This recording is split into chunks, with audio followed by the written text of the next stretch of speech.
All right, team. So we had a brainstorming sesh and we came up with something super cool called tipping. And all it is we're going to drop everyone's hourly pay to about 213 an hour. And then we're going to give the customers basically like an option like, hey, do you want to pay a little extra based on the service that you received?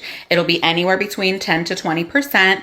And that money will then go into a pool that will be taxed, just so you know. And then we'll split it amongst all of the staff who received the pay cut. Does anyone have any? Veronica, you have a question? It, forgive me. Can't we just keep paying them an hourly wage that they can live on? Because what it sounds like is that this is based off of like the customer's generosity and what they feel that they want to pay as a tip. So it's not guaranteed. So like the waiters and waitresses and all that, they may not make a livable wage if customers decide that they don't want to pay. So wouldn't it just be better, especially since we're making record profits, wouldn't it be better to just keep paying them a livable wage? And then if they get tips, then it's extra, like it's just an added bonus. As always, thank you so much for your feedback and your question, Veronica. So let me explain it again. Basically, people are still going to get paid. They're just going to be getting paid by the consumer. So they're still receiving a paycheck. It's not going to come out of our pockets.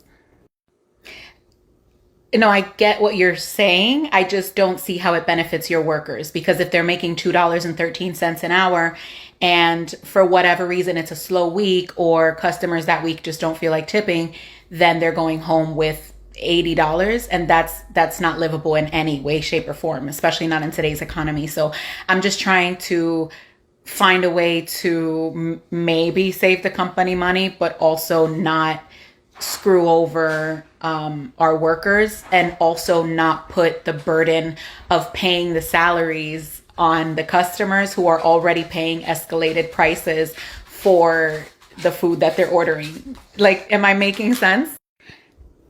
So I think you're making sense, but it also kind of feels like you're kind of going against the company. Like, you work for the company and we are here to make a profit, bring a product, or a service. And it just kind of feels like you're not for us. Am I reading that right? Oh, I didn't know that by advocating for the workers, I was going against the company. I thought I was just trying to find a balance. But okay. Okay, so we're going to end this meeting here. As always, Veronica, thank you so much for your feedback. But we're not going to take any more questions. We're going to implement this, see how it works, get as much out of people as possible. We'll start at the 10%, then go up to 15, then 18, and then we're going to say 20% is unacceptable, and then we'll keep going from there. But we'll get some feedback in a couple years, and hopefully this works. So chop, chop. Go tip.